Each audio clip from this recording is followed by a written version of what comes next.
Hello Bengaluru, ನಮಸ್ಕಾರ. Building plan approval, CC ಮತ್ತೆ ಓಸಿ ಹಾಗೆ ಇನ್ನಿತರೆ ಕೆಲಸಗಳು ಸುಲಭವಾಗಿ ಮತ್ತೆ ಪಾರದರ್ಶಕವಾಗಿ ನಡೀಬೇಕು. ಜನಸಾಮಾನ್ಯರಿಗೆ ತೊಂದರೆಯಾಗಬಾರದು, ಕಟ್ಟಡ ನಿವಾಸಿಗಳಿಗೆ ಅನುಕೂಲವಾಗಲಿ ಅಂತ ಬಿಬಿಎಂಪಿ 2020ರಲ್ಲಿ ಇಒಡಿಬಿ ಅನ್ನುವಂತಹ ಒಂದು ಸಾಫ್ಟ್ವೇರ್ ಅನ್ನ ಜಾರಿಗೆ ತಂತು. ಈ ಒಂದು ಸಾಫ್ಟ್ವೇರ್ ನ ವಿಶೇಷತೆ ಏನಪ್ಪಾ ಅಂತಂದ್ರೆ, ಈ ಸಾಫ್ಟ್ವೇರ್ ನಲ್ಲಿ ಜಿಯೋ ಲೊಕೇಶನ್ ಅನ್ನ ಅಪ್ಡೇಟ್ ಮಾಡಿರ್ತಾರೆ, ಪ್ರಾಪರ್ಟಿ ಫೋಟೋಸ್ ಹಾಗೆ ಎಲ್ಲಾ ದಾಖಲಾತಿಗಳನ್ನು ಅಟ್ಯಾಚ್ ಮಾಡಿರ್ತಾರೆ, ಜಿಪಿಎಸ್ ಫೋಟೋಗ್ರಾಫ್ಸ್ ಅನ್ನ ಕೂಡ ಹಾಕಿರ್ತಾರೆ. ಡ್ರಾಯಿಂಗ್ ಅನ್ನ ಇಒಡಿಬಿ ಮತ್ತೆ ರೂಲ್ ಬಡಿ ಸಾಫ್ಟ್ವೇರ್ ಅನ್ನ ಬಳಸಿಕೊಂಡು ಸ್ಕ್ರೂಟನೈಸ್ ಮಾಡಿ PDF ಮಾಡಿ ಸಬ್ಮಿಟ್ ಮಾಡಿರ್ತಾರೆ. ಅಧಿಕಾರಿಗಳಿಗೆ ಯಾವುದೇ ರೀತಿ ಕೆಲಸವೂ ಇರೋದಿಲ್ಲ.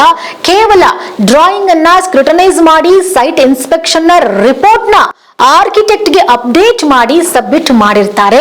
ಯಾವುದೇ ಒಬ್ಬ ಆರ್ಕಿಟೆಕ್ಟ್ ಆಗ್ಲಿ ಸಾರ್ವಜನಿಕರಾಗ್ಲಿ ಕಚೇರಿ ಬಾಗಿಲಿಗೆ ಹೋಗೋದು ಬೇಡ ಅಂತ.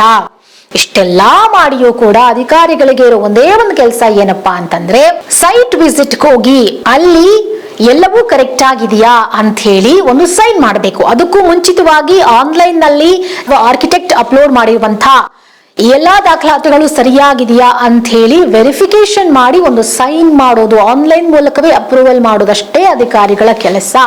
ಇಒಡಿಬಿ ಸಾಫ್ಟ್ವೇರ್ ಬಂದ ಮೇಲೆ ಹಾರ್ಡ್ ಕಾಪಿಗಳನ್ನ ಕಚೇರಿಗೆ ತಗೊಂಡು ಹೋಗೋ ಹಾಗಿಲ್ಲ. ಎಲ್ಲಾ ದಾಖಲಾತಿಗಳನ್ನ ಆನ್ಲೈನ್ ನಲ್ಲೇ ಸಬ್ಮಿಟ್ ಮಾಡಬೇಕು. ಅಲ್ಲೇ ಸಬ್ಮಿಟ್ ಮಾಡಿದ್ಮೇಲೆ ಅಧಿಕಾರಿಗಳ ಕೆಲಸ ಏನು ಅದನ್ನ ಪರಿಶೀಲನೆ ಮಾಡಬೇಕು, ಮತ್ತೆ ಆನ್ಲೈನ್ ನಲ್ಲೇ ಅದನ್ನ ಅಪ್ರೂವಲ್ ಕೂಡ ಮಾಡಬೇಕು. ಇದು ಟ್ರಾನ್ಸ್ಪರೆನ್ಸಿ ಆಗಿ ನಡೀಲಿ ಅಂತಲೇ ಈ ಒಂದು ಇಒಡಿಬಿ ಸಾಫ್ಟ್ವೇರ್ ಅನ್ನ ತಂದಿದ್ದು. ಆದ್ರೆ ಅಂದಿನಿಂದ ಇಂದಿನವರೆಗೂ ಆನ್ಲೈನ್ ನಲ್ಲಿ 100% ಕೆಲಸಗಳು ಸಂಪೂರ್ಣವಾಗಿ ಆಗ್ತಾ ಇಲ್ಲ ಅನ್ನೋದೇ ಸಾಕಷ್ಟು ಕಟ್ಟಡ ನಿವಾಸಿಗಳ ಆರ್ಕಿಟೆಕ್ಟರ್ಗಳ ಒಂದು ದೂರಾಗಿದೆ, ಕಂಪ್ಲೇಂಟ್ ಆಗಿದೆ, ಬೇಸರ ವ್ಯಕ್ತಪಡಿಸುತ್ತಿದ್ದಾರೆ. ಯಾಕೆ ಅಂತಂದ್ರೆ 2016ರಿಂದ BPMS ಅಂದ್ರೆ building plan management approval system ಇತ್ತು, ಮ್ಯಾನ್ಯುವಲ್ ಆಗಿ ಎಲ್ಲ ನಡೀತಾ ಇತ್ತು. ಆದ್ರೆ ಇಒಡಿಬಿ ಸಾಫ್ಟ್ವೇರ್ ಬಂದ ಮೇಲೆ ಈ ಸಾಫ್ಟ್ವೇರ್ ಅನ್ನ ಮೇಂಟೈನ್ ಮಾಡ್ಲಿಕ್ಕೆ BBMP ಅಂದ್ರೆ ಈಗಿನ GBA ಸಾಫ್ಟೆಕ್ ಪ್ರೈವೇಟ್ ಲಿಮಿಟೆಡ್ ಎನ್ನುವ ಸಾಫ್ಟ್ವೇರ್ ಕಂಪನಿಗೆ ಕೊಟ್ಟಿದೆ. ಬೇಸಿಕಲಿ ಇದು ಪುಣೆ ಸಾಫ್ಟ್ವೇರ್ ಕಂಪನಿ.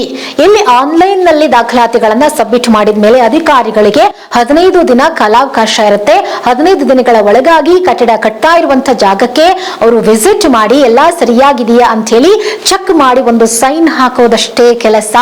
ಒಂದು ವೇಳೆ ಏನಾದ್ರೂ ತಪ್ಪಾಗಿದ್ರೆ ಅದನ್ನ ಶಾರ್ಟ್ ಫಾರ್ಮೆಟ್ ನಲ್ಲಿ ಮೆನ್ಷನ್ ಮಾಡಿ ಈ ಕಾರಣಕ್ಕೆ ನಿಮಗೆ ಪ್ಲಾನ್ ಸಿಸಿ ಓಸಿ ಕೊಡೋದಕ್ಕೆ ಸಾಧ್ಯ ಇಲ್ಲ ಅಂತ ಹೇಳಬೇಕು.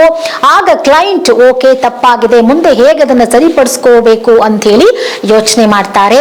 ಸರಿಪಡಿಸೋಕಾದ್ರೆ ಮಾಡ್ತಾರೆ, ಇಲ್ಲ ಅಂದ್ರೆ ಸುಮ್ಮನಾಗ್ತಾರೆ. ಆದ್ರೆ ಅಧಿಕಾರಿಗಳು ಏನ್ ಮಾಡ್ತಿದ್ದಾರೆ, ಇಲ್ಲ ಸಲ್ಲದ ಕಾರಣಗಳನ್ನ ಹಾಕಿ ಪೂರ್ಣವಾಗಿ ಮಾಹಿತಿ ಕೊಡದೆ ಯಾವುದೇ ಇನ್ನಿತರೆ ಕಾರಣಗಳನ್ನ ಕೊಟ್ಟು ಜನಸಾಮಾನ್ಯರ ಹಾಗೆ ಆರ್ಕಿಟೆಕ್ಟ್ ಗಳ ಸಮಯವನ್ನ ಹಾಳು ಮಾಡ್ತಿದ್ದಾರೆ. ಹಂಗ ಮಾಡಬಾರ್ದು. ಯಾವುದೇ ಕರ್ತವ್ಯವನ್ನ ನಿರ್ವಹಿಸಬೇಕಾದ್ರೆ ಪೂರ್ಣ ಮಾಹಿತಿಯನ್ನ ರಿಜೆಕ್ಟ್ ಮಾಡುವಾಗ ಅಧಿಕಾರಿಗಳು ಆನ್ಲೈನ್ ಮುಖಾಂತರ ಶಾರ್ಟ್ ಫಾರ್ ಲೆಟರ್ ಹಾಗೆ ರಿಮಾರ್ಕ್ಸ್ ನಲ್ಲಿ ನಮೂದಿಸಬೇಕು. ಯಾವುದೇ ಕಡತಗಳಾದ್ರೂ ಅಷ್ಟೇ, ಎಷ್ಟೇ ತಪ್ಪಿದ್ರೂ ಒಂದೇ ಬಾರಿಗೆ ಎಲ್ಲಾ ತಪ್ಪುಗಳನ್ನ ಮಾರ್ಕ್ ಮಾಡಬೇಕು. ಆದ್ರೆ ನಮ್ಮ ಅಧಿಕಾರಿಗಳು ಒಂದು ಕಡತವನ್ನ 4ರಿಂದ 5 ಬಾರಿ ರಿಜೆಕ್ಟ್ ಮಾಡ್ತಿದ್ದಾರೆ. ಇದು ನಮ್ಮ ಜನಸಾಮಾನ್ಯರ ಗೋಳು. ಈ ಗೋಳನ್ನ ಕೇಳುವಂತವ್ರು ಯಾರೂ ಇಲ್ದಂಗ ಆಗೋಗ್ಬಿಟ್ಟಿದೆ. ಅಧಿಕಾರಿಗಳಂತೂ ಈ ರೀತಿ ಫೈಲ್ಗಳನ್ನ ರಿಜೆಕ್ಟ್ ಮಾಡ್ತಾ ಇರೋದ್ರಿಂದ GBA ಕಚೇರಿಗೆ ಜನಸಾಮಾನ್ಯರು, ಕಟ್ಟಡ ಮಾಲೀಕರು, ಆರ್ಕಿಟೆಕ್ಟರ್ಗಳು ಪದೇ ಪದೇ ಅಲೆದಾಡಬೇಕಾದಂತಹ ಪರಿಸ್ಥಿತಿ ಬಂದಿದೆ. ಇಒಡಿಬಿ ಸಾಫ್ಟ್ವೇರ್ ಬಂದ ಮೇಲೆ ಅಧಿಕಾರಿಗಳಿಂದ ಜನಸಾಮಾನ್ಯರಿಗೆ ಒಂದರ್ಥದಲ್ಲಿ ಅವರು ಕಚೇರಿಗೆ ಅಲೆದು ಅವರ ಚಪ್ಪಲಿಗಳು ಸೌದು ಹೋಗ್ತಾ ಇದೆ. BBMP ರೂಲ್ಸ್ ಬ್ರೇಕ್ ಮಾಡಿದ ಬಿಲ್ಡರ್ ಬಂದ್ರೆ ಅವರಿಗೆ ಚೇರ್ ಹಾಕಿ ಕೂರಿಸ್ತಾರೆ, ಕೋಟ್ಯಾಂತರ ರೂಪಾಯಿ ಅಡ್ವಾಂಟೇಜ್ ಮಾಡ್ಕೊಡ್ತಾರೆ. ಆದ್ರೆ ಬಡಪಾಯಿಗಳು ಬಂದಂತ ಸಂದರ್ಭದಲ್ಲಿ ಪದೇ ಪದೇ ಅವರನ್ನ ಓಡಾಡಿಸ್ತಿದ್ದಾರೆ. ಇದು ಸರಿನಾ? GBA ಅಧಿಕಾರಿಗಳೇ, ನೀವೇ ಉತ್ತರ ಕೊಡಿ. ಹಾಗೆ ವೀಕ್ಷಕರೇ, ನಿಮಗೂ ಓಸಿ ಸಿಸಿ ಪ್ಲಾನಿಂಗ್ ವಿಚಾರದಲ್ಲಿ GBA ಅಧಿಕಾರಿಗಳಿಂದ ತೊಂದರೆ ಆಗ್ತಾ ಇದ್ರೆ ನಮ್ಮ ಪ್ರಜಾಕಿರಣ ವಾಹಿನಿಯ ಕಚೇರಿಗೆ ಬಂದು ನಿಮ್ಮ ನೋವನ್ನ ನಮ್ಮೊಂದಿಗೆ ಶೇರ್ ಮಾಡ್ಕೊಳ್ಬಹುದು. ಹಾಗೆ ವಿಡಿಯೋ ನಿಮ್ಗೆ ಇಷ್ಟ ಆಗಿದ್ರೆ ಒಂದು ಲೈಕ್ ಕೊಟ್ಟು ಮತ್ತಷ್ಟು ಜನರಿಗೆ ಈ ವಿಚಾರವನ್ನ ತಲುಪೋದಕ್ಕೆ ವಿಡಿಯೋವನ್ನ ಶೇರ್ ಮಾಡಿ. ಮತ್ತಷ್ಟು ತಾಜಾ ಸುದ್ದಿಗಾಗಿ ನೋಡ್ತಾ ಇರಿ ಪ್ರಜಾಕಿರಣ ವಾಹಿನಿ.